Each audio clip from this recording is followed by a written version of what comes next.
Olá, você está no Mundo Jurídico, da Diária MSTV e canal Saperialdi. E hoje nós estamos aqui para mais uma entrevista especial, recebendo um convidado de São Paulo, um dos maiores nomes do direito constitucional do Brasil, professor doutor Ricardo Macau. Seja muito bem-vindo, professor. Obrigado, Wander. Na verdade, Ricardo Macau ou Ricardo Vitalino de Oliveira. Por que Macau? A minha história de vida é uma história bastante comum. Eu venho de uma cidade pequena, a minha cidade é uma cidade de 7 mil habitantes, chamada Macaubal. Eu costumo dizer... Macaubal? Macaubal, no interior do estado de São Paulo. São mais ou menos 50 minutos da cidade de São José do Rio Preto e Araçatuba. E aí eu costumo dizer que ninguém nasce em Macaubal porque o hospital lá não faz parte. Então eu nasci em São José do Rio Preto, cresci em Macaubal. Fui estudar em São Paulo, na Faculdade de Direito da USP, e desde o primeiro dia de aula... quando eu falei que era de Macaubal, meu nome se tornou Ricardo Macau. Porque as pessoas não conseguiam nem lembrar da cidade por completo, mas lembrava que começava com Macau. E aí, até hoje, me chamam por esse nome. Macau é um apelido de faculdade. De faculdade. Que interessante. Ricardo, e eu vou te chamar de Ricardo, porque a gente faz um bate-papo muito descontraído. Perfeito. Eu sempre começo o Mundo Jurídico com uma pergunta que é comum para todos os meus entrevistados, para saber por que da escolha do direito. Você vem de uma família de juristas, foi uma influência familiar, foi uma opção pessoal. Por que dessa escolha? Não, minha família é uma família que não tem meus pais, meus tios, ninguém antes de mim tinha feito curso superior. Minha mãe foi empregada doméstica, meu pai era caminhoneiro, aliás, meu pai trabalhou muito tempo em Campo Grande com o Expresso Boiadeiro, e tem um carinho muito grande pelo Mato Grosso do Sul. Meu pai é falecido já e ele não gostava de viajar para lugar nenhum, exceto para o estado do Mato Grosso do Sul. Então ele trouxe a gente para Bonito, para conhecer Campo Grande, ele tinha um carinho muito grande aqui pelo estado. Então eu estou muito feliz de estar aqui, de alguma forma eu me recordo carinhosamente dele. Minhas tias não terminaram nem o ensino médio e eu tive a oportunidade de estudar em um colégio em que eu tinha um professor de história que era apaixonado pela República Velha. E nas aulas de história desse professor ele sempre falava dos presidentes da República Velha que estudaram na Faculdade de Direito lá de São Francisco. Então, na verdade, eu não queria nem ser advogado, eu queria estudar na Faculdade de Direito da Arte de São Francisco para reviver aquilo que aquele professor passava com tanto entusiasmo. E eu acabei optando por estudar na Faculdade de Direito, e lá na Faculdade de Direito eu descobri que minha vocação não era ser advogado, ser juiz, não, eu queria ser professor. Queria contaminar os meus alunos da maneira que ele me contaminou enquanto eu estudava o vestibular. E foi por isso mesmo. Eu entrei lá na faculdade, acho que para ser um presidente da República que nem existe mais, que era a República Velha das aulas de história. Mas está lá dentro do coração essa sensação. Quem sabe um dia, né? Ah, pode ser. Você é muito jovem, Ricardo. Sim. Quantos anos você tem? tem? Tenho 35 anos. 35 anos. Me desculpe a indiscrição, mas é porque além Imagina, de você né? ser muito jovem, você aparenta ser mais jovem do que é. Ah, que bom. Não é verdade? Mas então você vai para o Largo São Francisco, forma-se em Direito, por conta dessa influência desse professor. Sim, e na Faculdade de Direito da USP, os professores são muito competentes, são pessoas que formam opinião jurídica, e lá sim eu tive contato com o que há de mais novo, inovador, e ainda o que está sendo desenvolvido no direito. E eu sempre tive uma curiosidade muito grande em construir. E lá eu encontrei um ambiente muito propício para construir ideias, para construir teorias, e aí eu não tive dúvida que eu queria fazer mestrado e queria fazer doutorado lá e me tornar professor. E lá você fez a sua formação. Você se graduou em Direito que ano? Eu me graduei em 2005. 2005. Exato. E aí, depois de graduado, você fez outras formações. Mas antes de chegar nela, me conta como é essa experiência de vida do jovem interiorano de Macaubal, né, que vai morar na capital, estudar no Largo São Francisco, que, como você mesmo disse, é uma das faculdades mais notáveis do Brasil. Como foi essa experiência? Você acabou de me confessar que a sua condição econômica não era as melhores. Como que foi essa experiência? Não, foi muito difícil, André. E eu sempre falo isso para meus alunos, porque a educação tem uma força transformadora. A educação mudou a minha vida, mudou a vida do meu pai, da minha mãe, dos meus irmãos, porque o começo foi muito complicado, né? Minha mãe tinha uma vida, meu pai muito regrado, então tinha que manter um filho na capital, e eu tenho um irmão gêmeo que estudava na faculdade de engenharia da Unesp Ilha Solteira. Então tinha um outro filho estudando no interior também, e sem condição econômica nenhuma, mas eu não sei como as coisas davam certo, né? Tinha que ser. E São Paulo é uma cidade que traz oportunidades. A gente tem que ter coragem para encarar a cidade e, mais do que isso, né, tem que ter muita resignação para ficar lá, porque as coisas acontecem. Eu sempre falo, quando a pessoa fala, eu vou trabalhar em São Paulo, eu falei, vá. Você vai encontrar muitas portas fechadas, mas na hora que a primeira abrir, nenhuma outra se fecha. Então, eu tive que aprender a ter paciência, aprender a viver lá muito cedo, com 18 anos, com pouco dinheiro, e isso acho que me deu uma vontade de trabalhar muito grande. Eu trabalho hoje, manhã, tarde e noite, e sou feliz trabalhando. É aquela frase que se diz que se você arrumar um trabalho que você encontre gosto, você nunca trabalha, é isso mesmo. Eu vivo lá no Damásio e é uma alegria muito grande poder compartilhar do que eu estudei, do que eu estudo, aprender com os meus alunos e formar hoje, né, os futuros juízes, promotores, diplomatas do Brasil. Você tocou assim, eu aprendi a viver lá. Lá você morava com quem? No começo eu morava com amigos de faculdade, e aí república de estudante, cada um de um lugar, e eu comecei a trabalhar, e no 4º ano da faculdade de Direito, como eu trabalhava muito longe da faculdade, longe da minha casa, eu consegui encontrar um puxadinho lá perto da faculdade e fui morar sozinho. Esse trabalho, como que foi? Onde que foi esse trabalho? Na primeira semana de aula, eu precisava fazer alguma coisa. Aí, tinha que se empregar pela questão econômica. Exatamente. E aí eu lembro que isso foi um gesto que me marcou muito. Eu sempre fui muito sincero, né? Então eu cheguei lá na faculdade de Direito, estava lá os meus amigos de turma, e alguns deles depois se tornaram meus alunos no Damásio. E falaram, eu quero estudar alemão, eu quero estudar francês, porque eu já falo inglês. Eu falei, meu Deus, o que eu estou fazendo aqui? Porque eu estudei inglês no colégio, eu nem sabia, eu confesso mesmo, eu tinha sido aprovado na faculdade da USP, nem sabia que existia curso de alemão, nem sabia que existia curso de francês, não era parte da minha realidade. E eu falei, nossa, isso faz sentido, as pessoas aprenderem francês, alemão. E eu falei, gente, eu só preciso de uma coisa, eu preciso de um trabalho, porque eu não sei como eu vou pagar meu aluguel no final do mês. E aí um menino falou assim, o meu irmão já é aluno aqui do 4º ano, e ele é diretor de um núcleo da faculdade que cuida da assistência jurídica aos necessitados. Ele está procurando um bibliotecário. Você quer trabalhar como bibliotecário? Eu falei, eu não sei o que é isso, não sabia mesmo. Era um menino, tinha 18 anos. E aí eu falei, mas eu quero. E aí eu fui trabalhar lá como bibliotecário da própria faculdade. Era um estágio. E desde então, lá eu conheci muita gente. E aí um indicou para trabalhar no escritório do pai, aí eu fazia serviço de office boy para o pai dele. O outro indicou para ajudar o irmão que estava estudando para o vestibular, tinha dificuldade com redação, aí eu dava aula particular para o irmão dele e foram aparecendo oportunidades. Até hoje a minha vida é assim, eu faço 1 milhão de coisas. Eu dou aula em todos os cursos do Damásio, tenho história de advocacia, dou consultoria para uma instituição que atende os municípios do Brasil, vivo dando palestra e tempo aparece e oportunidade também. Você narrou aí escritórios de advocacia como estagiário. Você chegou a estagiar durante o curso de Direito? Sim, então sempre... Eu não tinha opção, né? O estágio era a forma de eu me manter em São Paulo. Uhum. Então eu estagiei em grandes escritórios pequenos, estagiei na Assembleia Legislativa, porque em São Paulo nós temos muita oportunidade, né? Então eu descobri que eu gostava de Direito Público. E Direito Público é uma área que dificilmente você consegue ter grandes escritórios. Então, eu trabalhei com direito penal, econômico, uma época, porque o estágio pagava uma bolsa muito boa, era um salário muito bom. Mas aí, quando eu consegui colocar a vida mais ou menos em ordem, falei, não, agora eu quero trabalhar com direito público mesmo. Aí teve um concurso para estagiário da Assembleia Legislativa, lá do estado de São Paulo, e aí eu fiz a prova, passei, e aí lá eu tive certeza mesmo que eu teria que trabalhar o resto da minha vida com direito constitucional, com direito administrativo, com o direito internacional, com o direito público. Ali nasceu essa vontade de ser esse professor que você é hoje? Eu já tinha vontade de ser professor desde o primeiro dia de aula. Mas nessas áreas nasceu sim, ali? Foi lá. Na verdade, não foi bem lá. Eu sabia que eu queria trabalhar com direito público, né? Eu queria estudar e dar aula de direito público.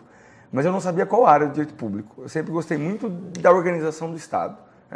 Diferentemente das pessoas, eu acredito muito no Estado brasileiro. Eu acredito muito na Constituição.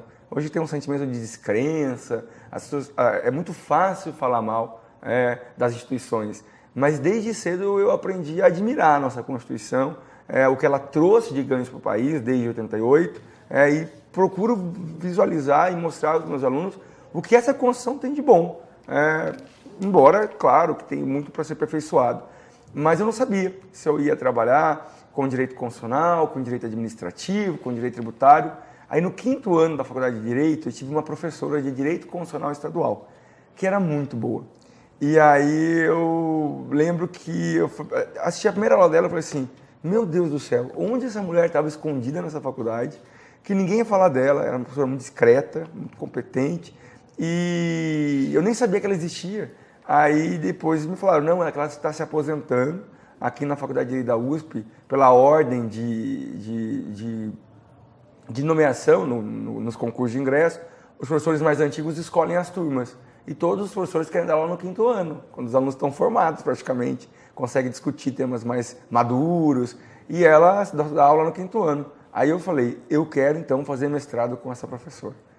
Porque ela era de uma precisão, de uma clareza, de um comprometimento com o direito constitucional, e ela exalava isso que eu admiro, que eu procuro trazer para os meus alunos. Ela mostrava a importância da Constituição para o país, ainda que nas aulas dela era visível a preocupação em aperfeiçoar, em melhorar nosso sistema constitucional.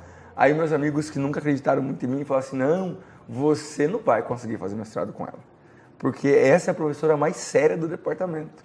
E você é um aluno ordinário aqui na faculdade. E de fato, como eu sempre trabalhei, sempre tive que fazer estágio, eu não tive tempo para fazer congressos, nem dinheiro, né? Para fazer congressos fora de São Paulo, não tive tempo, não tive dinheiro para fazer iniciação científica, ficar a tarde toda na faculdade pesquisando um tema, mas aí eu pensei, não, mas eu sempre consegui o que todo mundo falava que eu não daria conta. Aí eu fiquei imaginando de que modo eu teria que apresentar um projeto de mestrado para ela em que ela não teria como falar não, e deu certo. Eu posso até contar a estratégia, se me permitir aqui. Por favor. Porque eu acho que quem acompanha o seu programa, né, pode depois fazer algo parecido. Eu percebia lá que todo mundo que se inscrevia no mestrado chegava lá para se apresentar para o orientador. Dizendo, eu sou fulano de tal, fiz 5 iniciações científicas, fiz 4 estágios supervisionados no exterior. Eu não tinha nada disso. Eu não tinha como me apresentar nada. Eu só ia falar para ela, olha, eu sou o Ricardo, né? E eu fiquei pulando de galho em galho na faculdade para pagar minhas contas, para poder me formar aqui. Não tenho iniciação científica, não estudei no exterior. E aí eu pesquisei toda a produção bibliográfica dela. Eu vi tudo que ela tinha pesquisado ao longo de 30 anos de docência. E eu percebia que ela sempre citava um tema, mas ela nunca conseguiu desenvolver esse tema. Aí eu falei, eu vou apresentar o projeto nesse tema dela. Aí eu vi que na obra dela tinha um tema que ela gostava, mas ela nunca tinha desenvolvido. Aí eu sabia os autores que ela gostava, porque eu fiquei estudando 6 meses, toda a produção bibliográfica dela. Apresentei o tema, a hora que ela viu, ela falou, menino, eu não lembro de você na faculdade. E realmente, eu não era um aluno, né, que tinha um comprometimento com o mundo acadêmico, eu não tinha tempo para isso. Eu não me lembro de você na faculdade, porque ela era uma boa professora, ela ia lembrar se eu fosse engajado em grupo de pesquisa, mas eu não posso te deixar embora, porque parece que fui eu que escrevi esse negócio. E o mais interessante, eu sempre quis estudar esse tema e não tive tempo. Eu não posso te garantir a vaga, ela falou, mas eu tenho mais 12 candidatos para entrevistar aqui, mas estou impressionada. Parece que a gente vai dar certo. E deu. Aí ela me aprovou. E aí, quando saiu o resultado, meus amigos vieram perguntar para mim, mas como você conseguiu? Falei, porque eu fiz diferente de todo mundo. Vocês chegaram lá e eu fiquei só observando. Vocês pareciam que vocês estavam num zoológico se expondo. Eu tenho isso, eu tenho aquilo, eu tenho aquilo, eu tenho aquilo. Eu cheguei para ela e falei, eu não tenho nada. Eu só tenho vontade de crescer, de contribuir e de estudar os temas que a senhora gosta. E ela disse isso. Quando eu vi isso, eu não tive dúvida que você era o candidato que eu ia escolher aquele ano. E acabou dando certo. E além do mestrado, você engatou também o seu tema de formação do mestrado. Qual foi a dissertação que você escreveu? Então, era o tema dela, porque eu não tinha tema, eu queria a vaga dela. E foi federalismo. Eu estudei com ela o Estado Federal Assimétrico, era um tema que já estudado na Alemanha, em que ela sempre quis trazer para o Brasil. A Alemanha é um país de uma precisão técnica muito grande e eles conseguiram usar o federalismo para adaptar a reintegração alemã, a parte ocidental e oriental, que foi dividida pelo Muro de Berlim durante após a Segunda Guerra Mundial. Então, o fator de sucesso na construção do Estado alemão, depois da reunificação, foi o federalismo. Conseguiu compatibilizar a desigualdade. E ela sempre dizia isso nas obras dela. Olha, o Brasil é um país que não passou por uma divisão entre comunismo e capitalismo, mas é um país muito diferente. Então a gente tem que tentar trazer para o Brasil algumas experiências desse federalismo assimétrico para promover a diminuição das desigualdades regionais. E aí foi esse tema que eu estudei, a assimetria federativa, mostrando aí a importância de convênios administrativos entre os municípios pequenos para conseguir aumentar a qualidade da saúde, entre o governo federal, o governo estadual e o governo municipal para garantir a permanência de programas de educação. Foi uma oportunidade muito grande de crescer, não só como estudante do direito, mas como cidadão e alguém que acredita no Estado. Macau, você que acredita tanto no Estado, você percebe que nós estamos comemorando agora 30 anos da Constituição de 1988. Sim. Eu sou um pouco mais velho que você, eu me formei no ano que você entrou na faculdade. Eu me formei em 99, você deve ter entrado em 2000. Exatamente. Né? E era muito forte esse sentimento, quando eu entrei na faculdade em 95, era muito forte esse sentimento de que a Constituição traria uma nova ordem das coisas, que a força normativa da Constituição, na sua dimensão objetiva do Estado, mas na sua dimensão horizontal da iniciativa privada, que ela transformaria a nossa sociedade à luz daquelas garantias fundamentais que nós vimos na Constituição. Eu acho que você deve concordar comigo que há uma falibilidade entre o prognóstico e a realidade que se seguiu nos últimos 30 anos. E eu acredito a isso, enquanto eu digo que com o advento da Constituição nós vivemos o tempo da esperança, da transformação da sociedade à luz daquele telos constitucional, hoje nós vivemos o tempo da descrença. Aquela Constituição não conseguiu ser materializada na prática.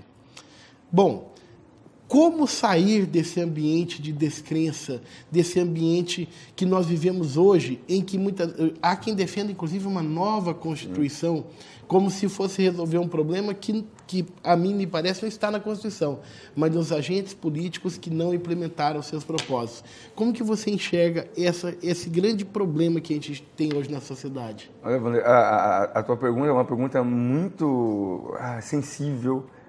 E eu até peço licença e permissão para falar. Eu já vi que você é um grande estudioso, pela forma que você formulou, usando uma precisão técnica muito, muito apurada. Então eu fico muito à vontade para poder responder isso. Na minha concepção é muito claro que o problema do nosso país não está nas normas.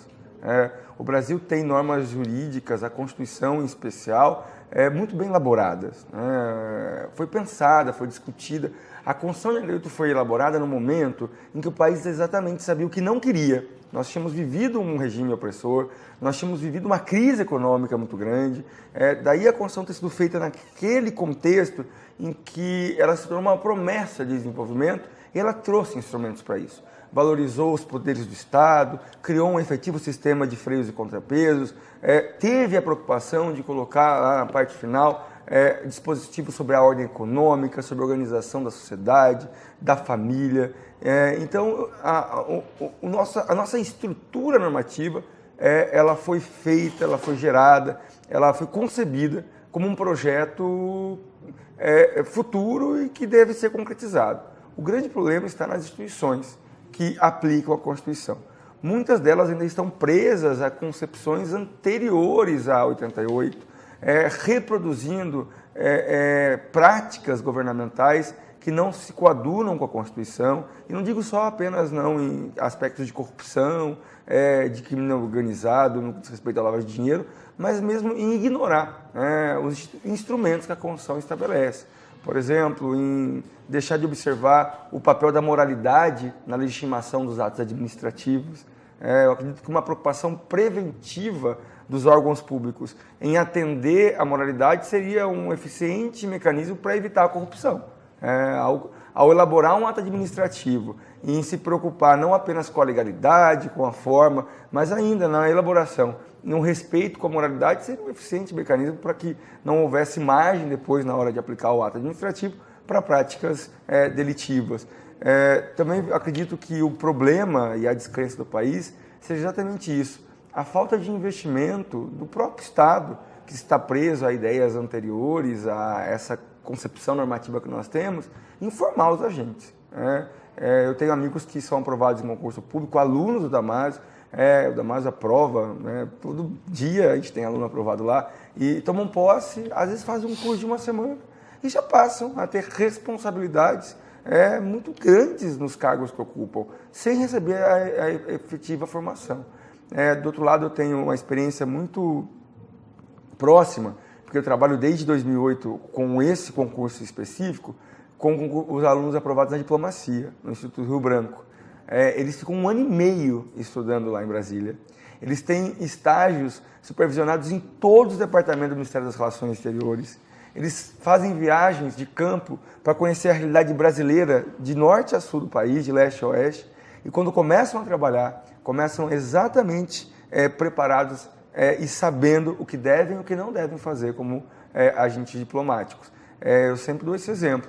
A gente não vê diplomatas do Brasil envolvidos em esquemas de corrupção, de escândalo, de ineficiência, porque eles são muito bem formados.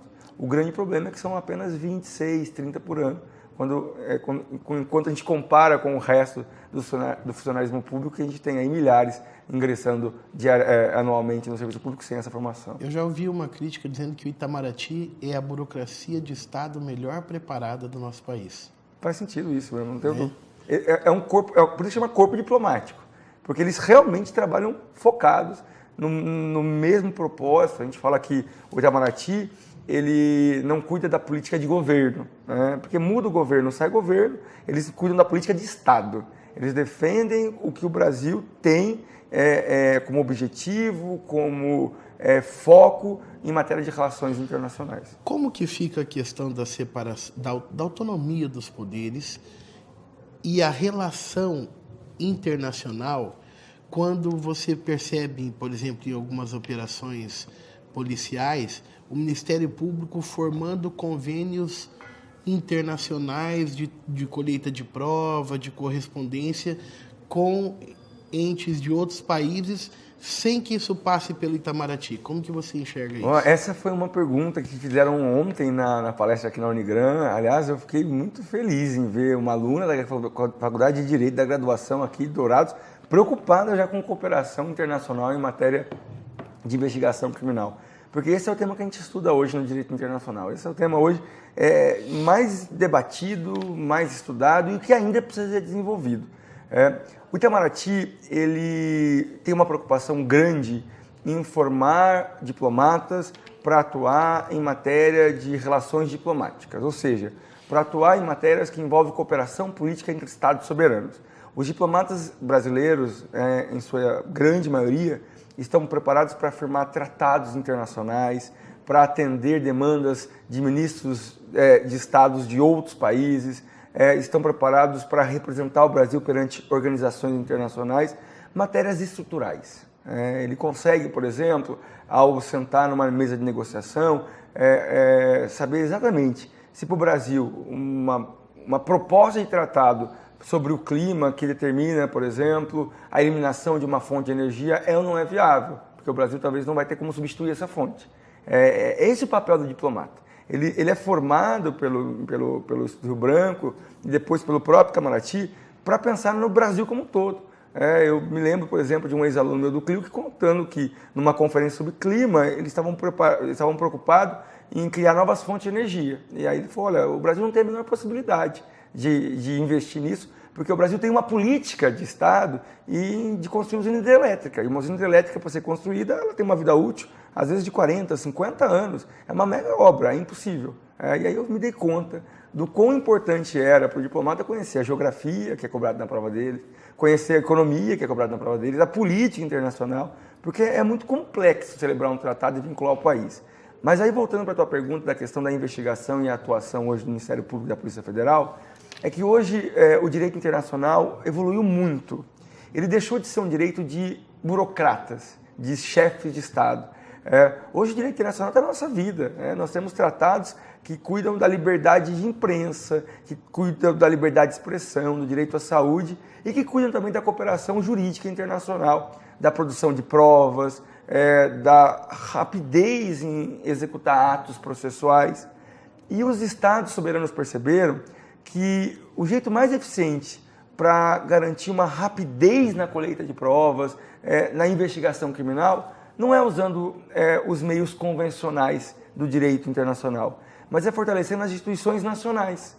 Porque no passado o comum era, e o conhecido era, obter provas por meio de cartas rogatórias. Então, um juiz espanhol que descobriu que tinha, por exemplo, uma operação de tráfico de pessoas envolvendo Brasil e Espanha, determinava que aqui no Brasil se ouvisse na cidade de São Paulo tais e tais pessoas, que se rastreasse na cidade de São Paulo tais e tais contas bancárias. Mas isso teria que partir do juiz espanhol, que teria que ter elementos lá na Espanha para querer aplicar na Espanha provas que seriam produzidas no Brasil e que ele já especificaria sem estar aqui no país.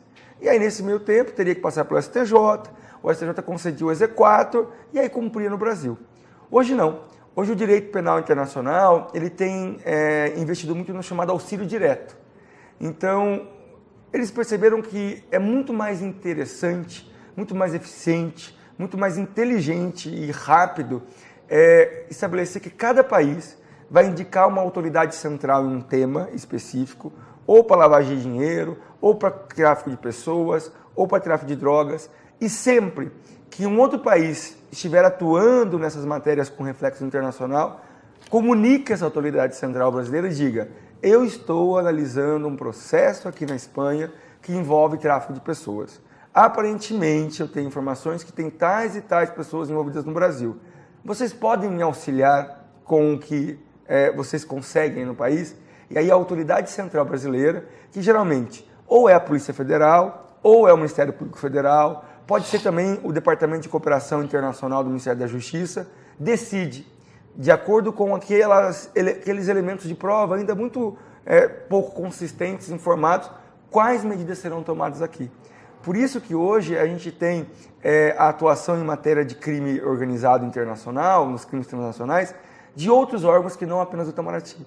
Nós temos hoje a atuação direta da Polícia Federal, do Ministério Público Federal, do Ministério Público Estadual, das Polícias Civis, do Departamento hoje de Cooperação Internacional do Ministério da Justiça. E isso prova um dado muito interessante. Isso prova que o direito internacional hoje prestigia e privilegia os órgãos internos, as instituições internas. Deixou de ser um direito de burocratas, de chefe de Estado, e hoje é um direito que atua, que precisa ser concretizado por promotores de justiça, por procuradores da República, por delegados de polícia. O que a gente fala que é o paradoxo, né? Que um direito que foi pensado para atuar no âmbito externo, hoje fortalece as instituições internas. Por isso que cada vez mais, e fico muito feliz em saber isso, os concursos brasileiros têm cobrado direito internacional. Porque hoje faz parte da realidade do juiz, da realidade do promotor. E tem empoderado esses órgãos Sim. de controle. Ricardo ou Macau, como Sim. que você prefere? Macau. Macau, então a gente pulou um pouco aí, porque é tão interessante, os temas são interessantes, mas me conta aquele momento de você sair do curso de Direito, você queria ser professor, você já conseguiu se tornar professor, ou você primeiro foi advogar? Como que foi esse momento da sua vida? Eu costumo dizer que minha vida é um encontro feliz e desacerto, sabe? Quando as pessoas ficam preocupadas, meu Deus, vai dar errado, eu nem me preocupo, porque eu sei que tudo chega na hora certa. Eu não sou muito religioso não, mas eu não tenho dúvida que existe sim, uma força muito grande, que alguns chamam de Deus, outros chamam de Alá, que cuida muito de mim e me protege demais. Então, eu saí da faculdade de Direito, né, e no dia da colação de grau, eu convidei um amigo meu, que já era formado, para ir, que conhecia meu irmão, conhecia minha mãe, e aí ele falou lá, olha, eu estou no escritório, eu estou precisando de alguém para trabalhar comigo em Direito Tributário. Eu não gostava de Direito Tributário, já sabia que eu queria estudar Direito Constitucional, e como ele era muito meu amigo, ele falou, eu sei que você precisa desse trabalho, eu já indiquei você. Você começa lá daqui 2 dias. E aí eu fui trabalhar mesmo lá com Direito Tributário, era um escritório que atendia um cliente muito específico, tinha uma demanda de importação muito grande, aprendi muita coisa, mas 6 meses depois de lá eu falei, não é aqui que eu vou ficar não. Eu não consegui me conectar com aquela matéria. E aí eu pedi demissão, sem nada, sem ter nada, e minha mãe e meu pai ficaram... Você, morando em São Paulo, Sim. sem condição econômica, pediu demissão de algo? Eu já tinha uma vida mais organizada, assim, como eu trabalhei 6 meses como advogado, já tinha 5 anos já trabalhando, eu pedi demissão, falei, não vou trabalhar como um advogado aqui não. Só que eu não tinha outra profissão em mente. Aí minha mãe e meu pai ficaram preocupados, eu conseguia pagar uns 2 meses de aluguel lá. Aí eu falei, não tenho dúvida que vai aparecer. Mas você fez isso só porque você não gostava daquele trabalho? Eu não me conectava, eu já estava no mestrado. Mas entre optar por ter condição econômica e estabilidade e fazer algo que você não gosta, você preferiu jogar isso de lado e tentar... Então, mas eu saberia que em 2, 3 meses eu ia ter algo que eu ia gostar, com certeza. Porque já no mestrado eu percebia uma coisa que é muito bacana. E acho que talvez é o maior patrimônio que alguém tenha quando faz mestrado, doutorado numa instituição como a USP. É uma rede de network imensa. Então, lá você tinha advogados, promotores, procuradores, que estudavam com você, de igual para igual. E eu lembro que eu falei, olha, com certeza eu vou conversar com alguém e alguém vai me indicar alguma coisa. E aí eu pedi para sair, na época o Pedro, que era meu amigo, falou, você não pode sair. Eu falei, eu vou sair, porque eu tenho que estar disponível para fazer o que eu gosto. Aí eu cheguei na aula do mestrado, mais cedo, aí eu encontrei um amigo que era procurador da República, e ele falou, eu estou indo para a segunda instância, fui promovido, e eu preciso de um assessor. Você tem alguém para indicar? Eu falei, eu. Aí eu fui trabalhar com ele, no Ministério Público Federal. No outro dia de manhã. No outro dia de manhã, à tarde, né? E porque eu saberia que de uma forma ou de outra isso ia acontecer.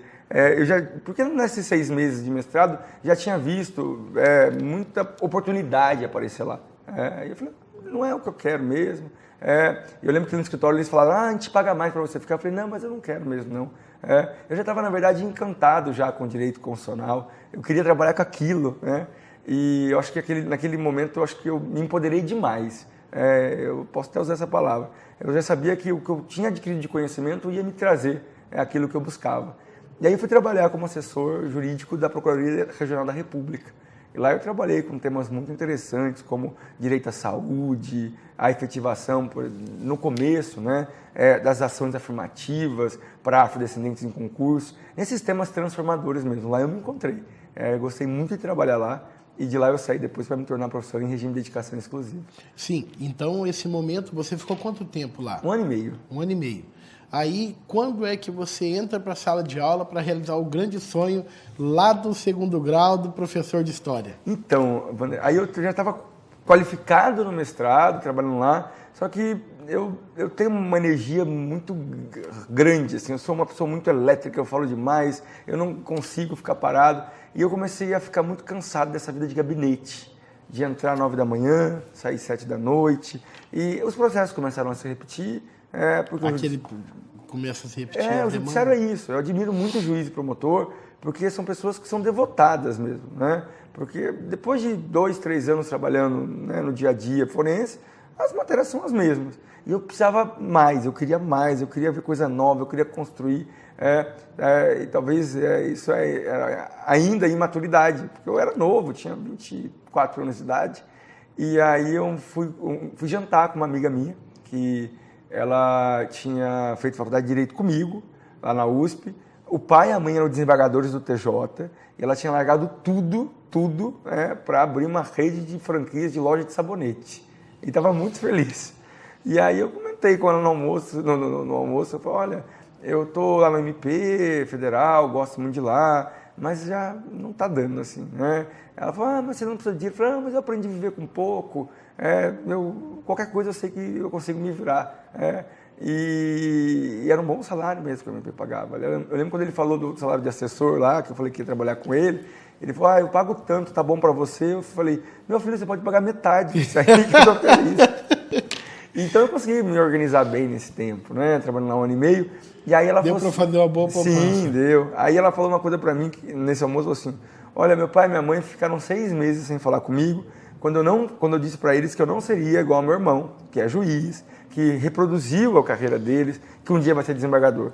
Quando eu disse para eles que eu queria trabalhar com uma coisa que eu acreditava, eu gosto de comércio, gosto de atender as pessoas, eu não quero trabalhar com problemas, ela falava. E deu certo, hoje eu tenho um negócio que está crescendo e realmente Ela se firmou hoje como uma empresária, hoje ela tem uma rede de franquias, e o pai e a mãe dizem que ela ganha mais do que os dois juntos. É a vida, né? E ela teve coragem de largar o direito para se tornar empreendedora. E aí ela falou, você quer fazer o quê? Eu falei, eu quero dar aula, mas eu não estou pronta ainda.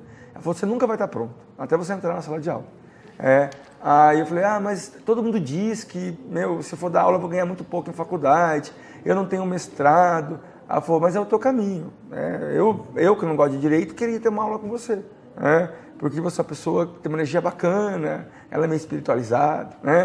Eu vejo que você veio no mundo para doar. E aí ela até usou um argumento, que ela me conhecia muito. Ela falou assim, então se você não quer dar aula, você precisa distribuir. Você tem que sair daquela sala que você vive fechado. Vai trabalhar numa ONG. Você quer ir comigo no final de semana? Eu falei, não. Final de semana eu não quero ir para ONG, coisa nenhuma. Ela falou, então manda currículo. E aí eu fiquei com isso na cabeça. Eu lembro que era outubro, que era o mês do meu aniversário, porque fui almoçar com ela. Em novembro eu falei, agora está na hora de mandar currículo, porque vai começar o semestre que vem. Aí eu comprei aquele guia do estudante, acho que nem vende mais, com o endereço de todas as faculdades da Grande São Paulo, e eu mandei 200 currículos para o correio. E aí mandei uma carta de apresentação e enviei.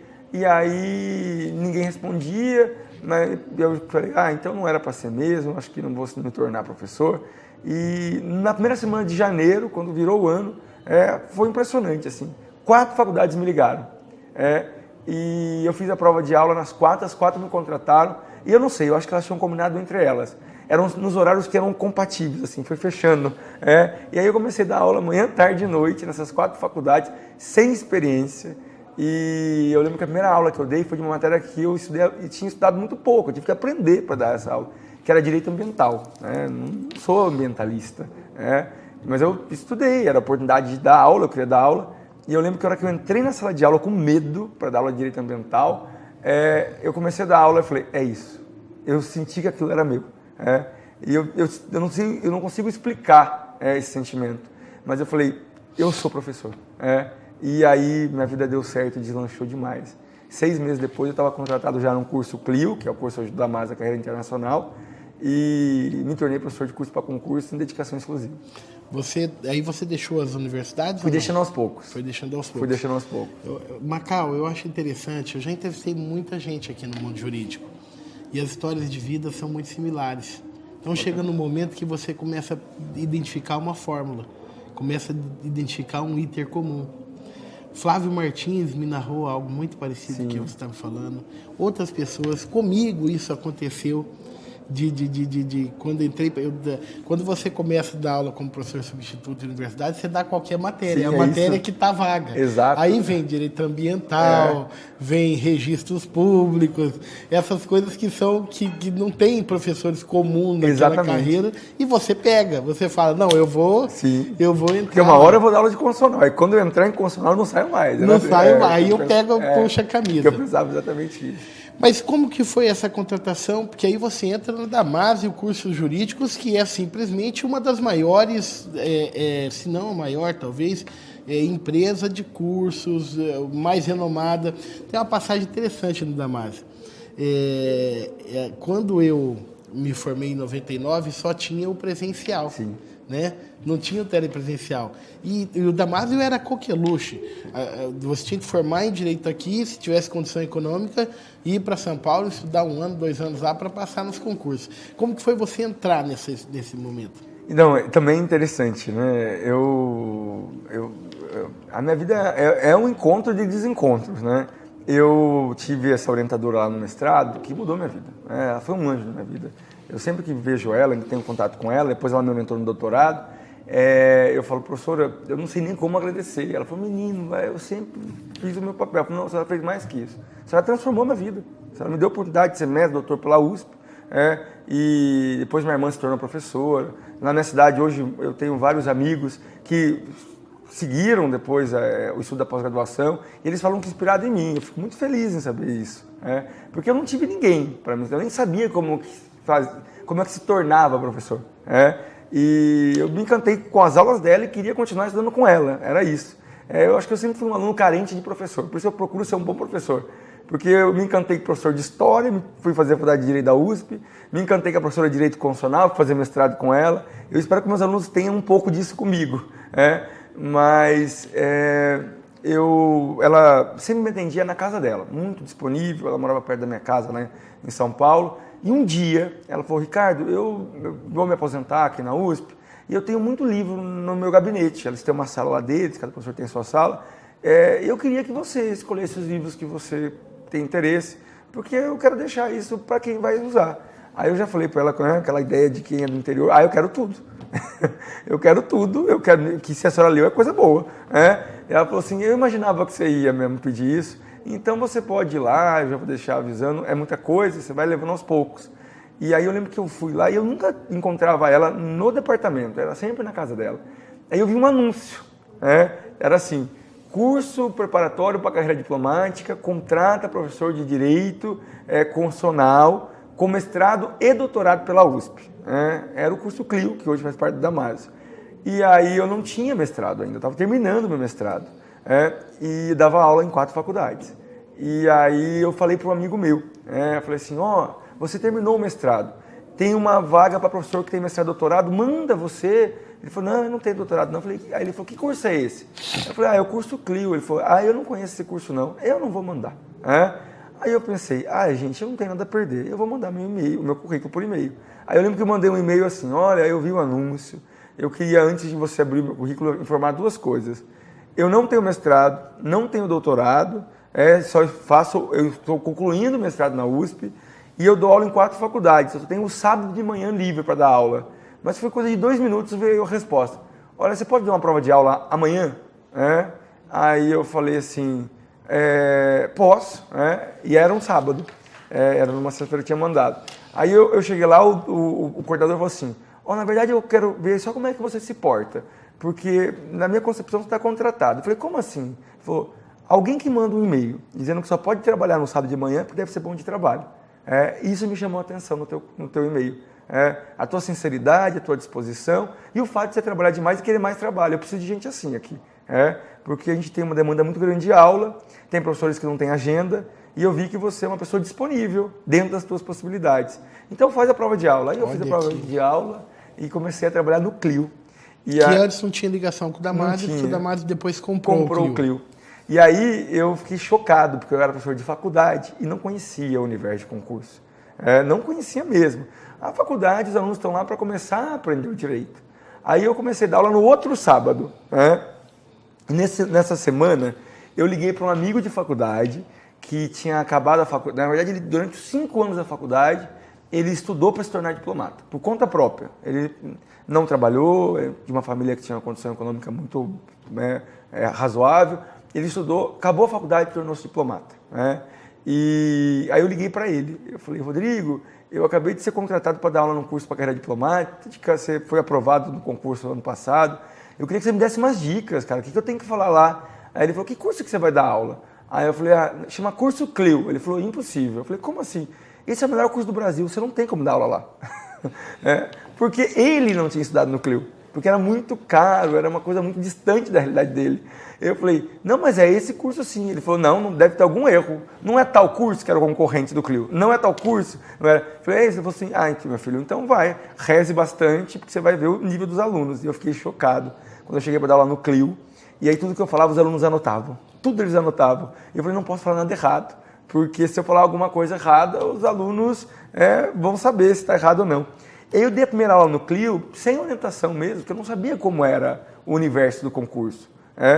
E aí os alunos muito razoáveis, pessoas muito preparadas. Eu já tinha aluno lá no Clio, depois descobri que era doutor em medicina, com doutorado, professor da Unifesp, estudando para ser diplomata. Eles vieram falar comigo, falaram assim, olha, você é novo, você tem muito conhecimento, a gente percebeu na tua aula, mas a gente precisa que você dê aula desses temas aqui, ó. É isso que eu quero na prova, porque eles já conheciam a prova. Estavam estudando há 3, 4 anos. Você pode dar aula desse tema semana que vem? Desse tema? Eu falei, eu preparo essas aulas. E foi assim que eu aprendi a dar aula, tendo esse diálogo com os alunos da carreira diplomática. E foi muito bacana porque eu percebi uma coisa que é uma característica de quem estuda para concurso. Os alunos conseguem valorizar quem está lá para se entregar para eles.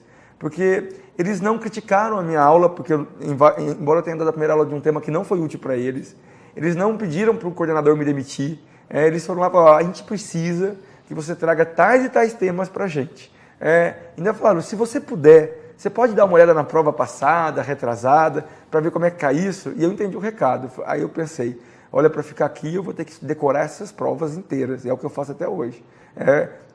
Aí depois o Clio foi comprado pelo Damásio, e o Damásio, aos poucos, foi me dando a oportunidade de me tornar professor dos cursos da magistratura, Ministério Público, procuradorias, e hoje eu dou aula em todos os núcleos do Damásio. Mas desde essa primeira experiência com o concurso, eu aprendi que o aluno que estuda para o concurso, ele não precisa do conhecimento. O conhecimento ele já teve na universidade. Eu admiro muito o professor de graduação, porque o professor de graduação ele tem que começar do zero. Ele tem que trazer para o aluno um universo infindável de conhecimento. Fazer o aluno ser crítico, fazer o aluno ser reflexivo, ser compreensivo, como esses alunos foram comigo, que perceberam que eu tinha lá vontade de dar aula, tinha conhecimento, mas não tinha, naquele momento, aquilo que eles precisavam. Então, isso quem traz, quem faz, quem forma, é o professor da graduação. Ele faz o trabalho mais difícil. No Damásio eu tenho um trabalho muito fácil, que eu pego todo esse alicerce que o aluno tem e só lapido. Digo, você quer ser juiz? Então, como eu estudei as provas e essa orientação do Damásio, a gente tem que ser hacker de banca de concurso, saber o que cai, porque se a gente trabalhar na aula o que não cai na prova, a gente não fica lá. E aí eu falo, olha, você estudou tal tema na tua graduação, mas a banca do concurso para procurador do Estado de São Paulo entende que o caminho é esse. Não usa tal argumento, embora seja um argumento defensável se você fizer o concurso da Defensoria Pública. Então é muito cômodo trabalhar nesse sistema, porque depois que você conhece banca, você já tem um aluno com conhecimento. É só você mostrar para ele, não entra na porta número 1, entra na porta número 2, ou, se for o caso, entra na porta número 3. Mas assim, o caminho ele já trouxe da graduação. Você sabe que eu sou professor hoje da graduação, concursado na Universidade Estadual aqui no Mato Grosso do Sul.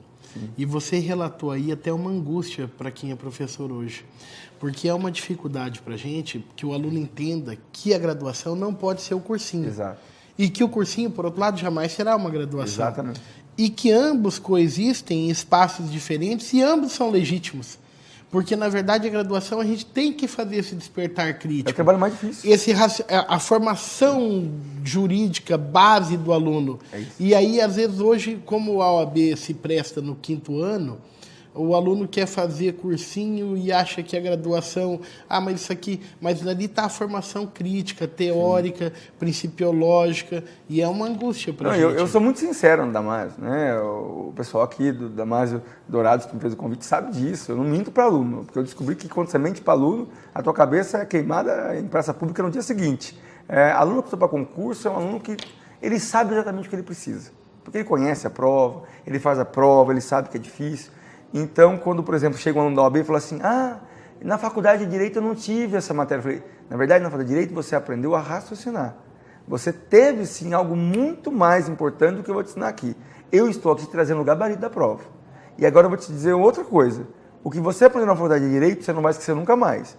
Mas o que você vai aprender aqui na aula do Damásio, você vai conseguir gabaritar a prova e depois de 6 meses você não vai usar mais para nada. E é verdade, é o conhecimento de concurso. Quem estuda para concurso tem que saber que é uma aula diferente. As pessoas falam assim, Macau, é possível ser aprovado num concurso sem fazer um curso preparatório? Mas é muito mais difícil. É muito mais difícil. É muito, porque o meu papel hoje é só ensinar o aluno qual alternativa assinalar. Macau, e interessante essa sua perspectiva, quando você coloca que o aluno estudando lá vai aprender a prova, você está deixando bem claro. Isso aqui é um instrumento para que você entre numa carreira, mas você vai continuar estudando a sua vida toda. Sem dúvida nenhuma. Né? Eu estou tocando num ponto aí, mas me veio à mente o seguinte. Quando você entra para o Clio, acho que ali é um momento complexo da sua vida, porque é o primeiro... Mas aí depois a Clio é comprada pelo Damásio e você gradativamente... O que foi o mais difícil? Eu digo assim, porque eu tive a experiência de dar aula no Damásio. Sim. O professor Paulo Ralinho, um amigo, me chamou para dar um curso de atualização e prática. Sim. E aí eu fui lá, quando eu cheguei lá, eu fiquei assim, bestificado, aquele negócio, cada sala, uma câmera. Foi uma experiência, assim, para mim, eu vivi momentos parecidos com o seu, porque eu fiquei 3 meses sem dormir, porque ele me ligou e falou assim, Wander, você domina cálculos trabalhistas? Caramba. E eu tinha dado essa disciplina na graduação de contábeis, mas aí ele falou para dar no curso de prática aqui do Damásio. Aí eu falei assim, engoli a seca assim, falei assim, domino. Claro. Não, eu perguntei assim, quanto tempo eu tenho para me preparar? Ele falou, uns 3 meses. Eu falei, pode ficar tranquilo que eu domino. Legal. Aí ele fez um curso de prática, eu fui dar toda a matéria de cálculos. E, enfim, eu fiquei 3 meses dormindo 3, 4 horas por noite, e na semana das aulas eu não dormi, e beleza. Mas foi transformador. Do curso Clio para o Damásio, você sentiu esse friozinho na barriga ou ali já estava tranquilo, já tinha se tornado um hábito para você? Não, olha, eu tive o desafio, sem saber, de começar a dar aula no curso talvez de maior exigência digital do Damásio hoje, que é o curso da carreira diplomática. O concurso da diplomacia é um concurso muito complexo. Então, o Clio, antes de ser comprado pelo Damásio, era uma empresa familiar do Rio de Janeiro. E desde 2010 ele aprova 100% dos diplomatas brasileiros. O Damásio não teve dúvida de incorporar o Clio. E então eu tive que aprender a dar aula em curso para concurso lá no Clio. E como eu dava aula só no Clio, durante uma época, eu tinha muito tempo livre para preparar a aula. Então eu tive que aprender mesmo a dar aula em curso para concurso, mapear a banca de concurso, saber que o aluno não pode tomar posição doutrinária minoritária ou politizar a prova lá na carreira diplomática. Quando o Clio foi incorporado ao Damásio Educacional, eu já tinha esse know-how, mas eu tive que adaptar as minhas aulas, porque eu conhecia uma única banca. Eu só conhecia a banca do Itamaraty, só, mais nada. E eu tive que aprender que cada concurso é um universo próprio. E aí esse foi o desafio. Era pegar aquele know-how de mapear a banca, mapear a questão, saber que tal examinador gosta de tal autor, tal não gosta, mas aplicar isso em cada um dos concursos brasileiros. Então, o que aconteceu de eu dar lá num semestre aulas para mais de 20 concursos diferentes. Então, eu tive que analisar mais de 20 examinadores diferentes. Então, esse é o meu grande desafio hoje. E, na verdade, eu gosto muito disso. Eu adoro chegar, pegar o edital, descobrir quem é o desembargador, quem é o procurador de justiça que está na banca, quem é o advogado que está integrando a banca de constitucional ou internacional, e aí puxar a capivara desse autor. Esse autor estudou, então, direitos fundamentais. Então leia tal livro, porque toda vez que ele tem um artigo, ele cita tal autor, e dá certo. Então, eu já tinha aprendido a fazer isso no Clio. Então, quando eu comecei a dar aula no Damásio, eu só tive que adaptar esse método, mas em escala, pode dizer, fordista, para todos os demais concursos. E é engraçado isso, porque cada curso no Damásio é um direito constitucional diferente. É o direito constitucional da banca. E aí tem aluno que fala, mas Macau, eu não concordo com isso. Aí eu falo, olha, você sabe que quando Jesus voltar na Terra no dia do juízo final, Jesus vai fazer uma coisa. Ele vai se vingar de todos os examinadores de concurso público. Porque esse povo causa discórdia no mundo. Esse povo causa frustrações em candidatos. Eu estou aqui como um mero instrumento para pacificar e tentar abreviar esse caminho até o Calvário. Mas, Macau, nós estamos falando muito sobre direito, mas eu sei que eu estou na minha frente um corredor, um nadador. É um triatleta? Não, sou só corredor mesmo. Olha, a corrida entrou na minha vida de um jeito muito específico, aliás, num momento de muita dor que eu passei, mas que se transformou em superação. Minha família é uma família muito humilde, mas é uma coisa que eu agradeço muito, a Deus, é que a minha família sempre jogou junta, unida. Meu pai, minha mãe, minha avó, meus tios. Então, o meu mestrado, meu doutorado na graduação não foi meu, foi deles. E aí a minha avó, que era analfabeta, ela já tinha problema de insuficiência cardíaca, ela foi para São Paulo na minha banca de doutorado e no dia da banca ela teve um infarto, logo depois da banca. Meu melhor amigo da faculdade de Direito, lá da USP, ele acabou a faculdade de Direito da USP, não gostou de Direito, não gostou mesmo, nem de querer dar aula, como no meu caso. E ele estudou 6 meses e ele entrou na faculdade de Medicina da USP. Ele se tornou médico lá, foi o tempo de eu me tornar mestre em Direito, depois doutor, ele já era médico. E aí ele cuidou da minha avó durante 40 dias lá no INCOR, mas ele cuidou porque ele era da família. E aí, todo dia eu, a minha mãe, ou a minha tia, ou meu irmão, a gente se organizava para ir ficar com a minha avó, lá na UTI do INCOR. Ela acabou falecendo, infelizmente, né? E aí, um dia que eu fui visitar ela, ele olhou para mim e falou assim, você tá vendo essa UTI aqui? Aí tinha 40 leitos, né? Aí eu falei, tô. É o seguinte, meu filho, todo mundo que não se cuida paga a conta. A tua avó está pagando a conta. Ela não tinha conhecimento, era uma pessoa sem instrução, mas você tem. Você está pronto para vir para cá? Aí eu falei assim, olha, eu te conheço muito melhor do que eu conheço a mim mesmo. Você tem uma vida muito mais desregrada. Você trabalha às vezes 48 horas seguidas. Você não dorme, você bebe. Você quer falar isso para mim? Daí ele falou assim, mas eu estou pronto para estar aqui. Eu não ligo, conheço todo mundo. Aqui, ó, essa aqui é a Cláudia, essa aqui. E eu falei, pelo amor de Deus, me deixa quieto, eu quero ver minha avó. E aí minha avó faleceu. E eu fiquei com isso na cabeça que ele falou. Eu falei, meu Deus, olha o que o Jorge me disse, que o coração cobra. E eu viajei com a minha mãe, com meu irmão, com meus irmãos para os Estados Unidos logo depois que minha avó tinha falecido. E eu acho que em 10 dias eu ganhei 6 quilos. E eu pensei, voltei, meu Deus, eu vou morrer também, eu vou morrer, eu vou lá para aquela UTI. E aí eu procurei uma personal que me treina já há 4 anos. E eu contei para ela, olha, eu passei por um momento muito difícil, eu perdi minha avó, meu melhor amigo é médico, ele fez terrorismo com a minha cabeça. Ele disse que eu vou morrer. Ele falou isso, eu estava muito destabilizado. Eu falei, não, vamos com calma. Que esporte você gosta? Eu falei, nenhum. Eu era aquela pessoa que na aula de educação física eu ficava na biblioteca. E ela falou assim, mas por quê? Eu falei, eu sou muito competitivo. Se eu estiver jogando bola, ou basquete, ou voleibol, num time, e se eu encontrar alguém parado, eu vou lá e dou um safanão na pessoa para ela se movimentar. E ela falou, não, então você tem que tentar ver um esporte individual. Eu falei, não dá certo. Já tentou? Não, mas não dá certo. E aí ela falou, tenta correr. E aí eu comecei a correr devagar, no começo eu odiava, mas corrida química, é um vício, é viciante.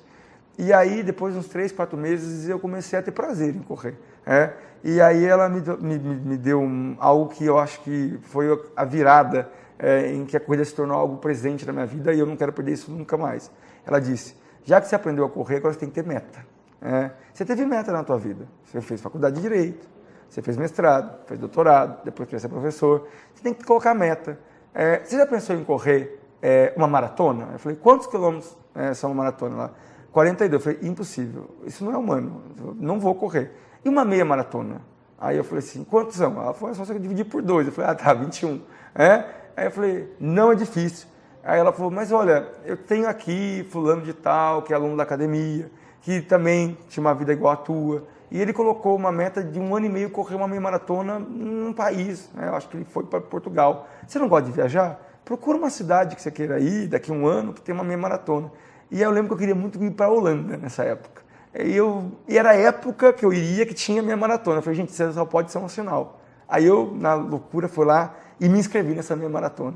Só que, na verdade, não faltava 1 ano, faltava acho que 9 meses. Aí eu falei para ela, ela falou assim, pelo que eu já vi, a gente estava treinando há pouco tempo, você é uma pessoa que não é muito convencional de seguir muito programa, né? Então era para ser 1 ano e mais 9 meses a gente consegue te treinar para fazer uma meia maratona. Aí, quando ela passou o programa de treino, eu sou muito disciplinado. Quando eu boto uma coisa na cabeça, eu vou fazer aquilo.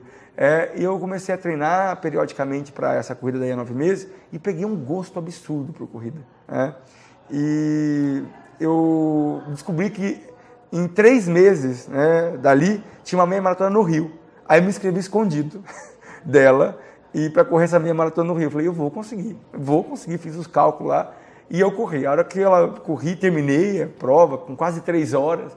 Hoje eu corro uma meia maratona com 1h40, 1h50.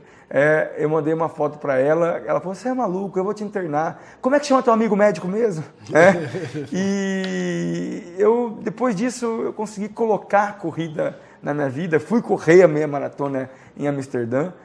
Me machuquei porque eu pulei o treino, eu corri antes do tempo. Eu lembro que dos 21 quilômetros, os últimos 10 eu fiquei me arrastando lá.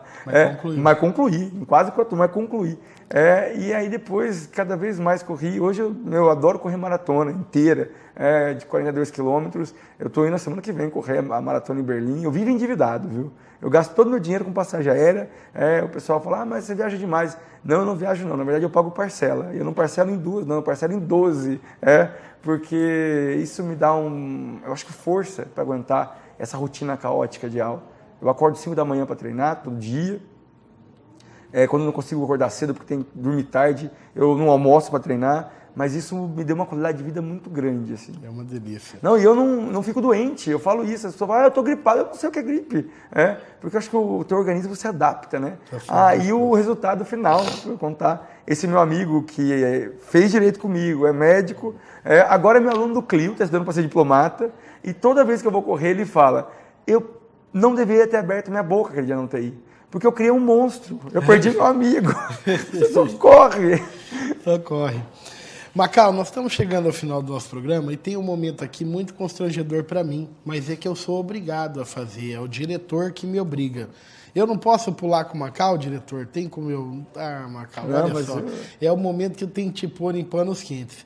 Então, claro, nessa TV nossa que está aqui, que você está vendo, vai aparecer ali, eu não tenho nada a ver com isso, viu, Macau? Como é que é? Opa, olha só! Parecer do Comitê Internacional de Direitos Humanos da Organização das Nações Unidas.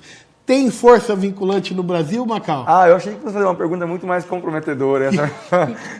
O diretor pegou suave, você também. Olha, essa questão é uma questão muito interessante de se falar. Parabéns aí pela percepção e pelo cuidado de tratar desse tema. Acho que eu posso esclarecer muito quem acompanha o programa. Muito se fala de direito internacional, mas pouco se compreende. O direito internacional é diferente do direito interno. As cortes internacionais, as cortes, não os comitês, que logo eu vou falar dos comitês, elas podem condenar os estados soberanos a indenizar vítimas de violações de direitos humanos, mas essas sentenças não têm força normativa e executória como as sentenças internas. O Estado acaba cumprindo voluntariamente porque ele fica envergonhado em relação aos demais países, ele perde espaço na agenda de negociações internacionais. Então, o direito internacional é bem diferente do direito interno. E como poucos estados têm coragem de se submeter a cortes internacionais, porque sabem que pode vir sentenças, mesmo sentenças sem força executória, o direito internacional encontrou um jeito de conseguir com que os estados voluntariamente fossem objeto de algum controle no cumprimento de normas. E aí investiu muito e deu certo em órgãos de monitoramento. São órgãos que são criados não para condenar estados, mas para prestar um serviço de consultoria, dizendo, olha, Brasil, em tal matéria nós monitoramos você, recebemos uma queixa e nós vimos que precisa melhorar aqui, melhorar ali, que tal coisa parece que não foi muito bem cumprida, e você pensa melhor nisso, porque nós estamos aqui para te ajudar, nós estamos aqui para te apoiar, não estamos aqui para te jogar pedras, mas apenas para te mostrar o caminho. E um desses órgãos são o Comitê de Direitos Civis e Políticos da ONU, criado pelo Pacto de 1966, em relação ao qual o ex-presidente Luiz Inácio Lula da Silva peticionou, dizendo que no Brasil haveria sim a violação dos seus direitos políticos. O comitê apreciou a queixa apresentada pelo Lula e entendeu que no Brasil deveria sim se melhorar a legislação interna e a atuação das instituições internas em relação à proteção dos direitos políticos. Mas não disse como. Disse o seguinte, olha, existe sim indícios de que a legislação brasileira, no aspecto processual, no aspecto material, precisa ser aperfeiçoada. Nós vimos indícios de que a legislação brasileira não está totalmente em consonância com os parâmetros atuais no que diz respeito à proteção dos direitos políticos. Mas isso não é nenhuma novidade. Nós já falamos no Brasil de reforma política há mais de 20 anos. Então, não houve uma condenação do Brasil. O Comitê de Direitos Civis e Políticos da ONU não anulou a sentença do Sérgio Moro, não anulou a sentença do TRF, não disse que vai ter intervenção da ONU no Brasil, porque o comitê não tem esse poder. Ele é apenas um órgão de monitoramento do Estado brasileiro. Nós temos um exemplo que prova a importância desses pareceres e dessas comunicações dos comitês.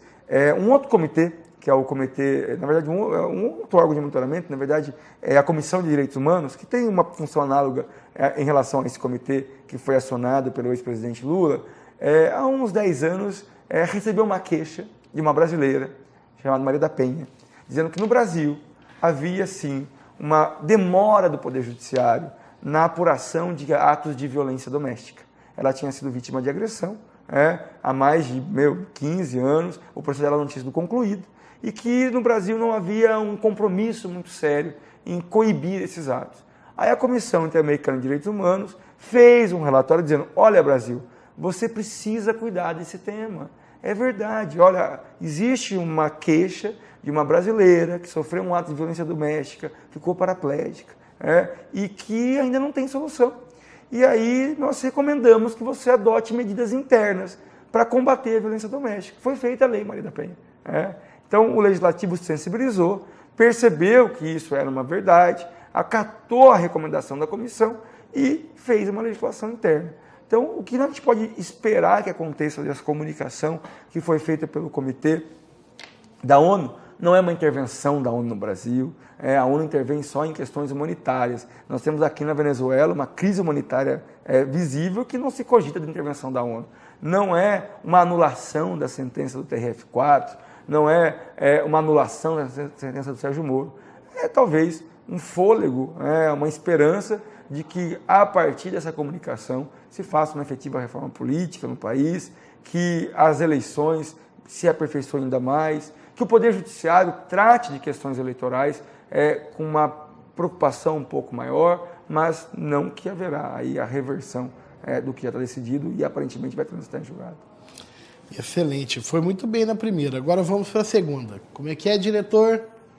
Olha lá, imigrantes ilegais, separar filhos dos pais é uma boa medida? Não, olha, outra pergunta muito atual, discutida, eu acho que eu dei umas 20 entrevistas sobre isso, e a culpa não é do direito internacional, não. A culpa é de um presidente muito enérgico dos Estados Unidos que fez da política imigratória americana um instrumento de pressão interna do Congresso. Eu vou explicar rapidamente o que aconteceu no caso da adoção dessa prática pelas autoridades migratórias americanas. Existe nos Estados Unidos dois blocos partidários muito claros, democratas e republicanos. E o presidente Obama aprovou uma série de leis anteriores que cuidava da imigração, preocupado não só em regularizar a situação de quem estava nos Estados Unidos, mas também, ao regularizar essa situação, ter um controle mais efetivo das fronteiras. O problema é que o Obama não implementou essas leis, ele só aprovou. Um dos temas de campanha do Trump foi fechar a fronteira americana, que ele não queria mais imigrantes, porque existia uma percepção da população média americana de que aquilo era uma afronta, uma ameaça, e o Trump tentou criar leis fechando as fronteiras americanas, tal qual a promessa de campanha. Só que o Congresso americano não aprovou essas leis, nem deliberou as leis que foram propostas pelo Trump. O que o Trump fez? Ele pegou as leis do Obama, que era tido como um presidente favorável aos imigrantes, e começou a aplicar. Uma das medidas, de fato, previa, em situações excepcionais, se houvesse um grande número de imigrantes, que houvesse a separação de famílias, mas de modo excepcional, para poder administrar a entrada de imigrantes, porque até então eles ficavam juntos. Só que isso não se tornou, por um tempo, a exceção, se tornou a regra. Foi uma medida política do Trump para mostrar para o Congresso americano que eles tinham aprovado no governo anterior uma lei muito severa, muito rigorosa, e que ele agora, como presidente, estava apenas cumprindo essa lei. E assim tentar, juntamente com o Congresso, aprovar as propostas legislativas que ele tinha elaborado. Acontece que a sociedade internacional interpretou isso de uma forma muito, muito rigorosa, condenando essa prática, perceberam que era uma estratégia política e ele acabou tendo que voltar atrás. Então, ilegalidade não há, mas é um ato de crueldade e foi uma jogada de política interna do presidente americano muito desastrosa. E que merece a mais relevante censura, né? Sim. Porque, do ponto de vista dos direitos humanos, isso é Exatamente. inaceitável em qualquer país. Ele quis mostrar mesmo para o Congresso que o Congresso deveria acatar suas propostas. Como não é aceitável que cidadãos de um país, talvez o nosso, expulse imigrantes que estão vindo de outros países por questões humanitárias e sociais. É o caso hoje que a gente tem, em Roraima, o ingresso de venezuelanos, e o Brasil tem internalizado, porque é isso que o direito internacional hoje defende. As pessoas têm o direito de ir e vir, não só dentro de um país, mas fora também. E o que se justifica se houver violação sistemática de direitos humanos no país onde vive. Exato. Macau, que deliciosa essa entrevista, mas agora, para nós terminarmos, nosso programa é muito assistido por jovens advogados, acadêmicos de direito. Eu tenho certeza que também, como ele é atemporal, ele vai para as mídias sociais, é uma oportunidade de depois as pessoas conhecerem sua história. Mas pensando nesse jovem que ainda não se decidiu se faz ou não faz direito, ou já entrou na faculdade, está lá no meio do curso e às vezes não sabe se é aquilo que ele quer muito da vida, ou mesmo acabou de se formar, está entrando no mercado de trabalho com 1.100.000 advogados, né, a dificuldade para passar na prova da OAB. Pensando nesse jovem e olhando e falando com ele naquela câmera que está ali, deixa uma mensagem para ele, para que ele se motive pela sua história.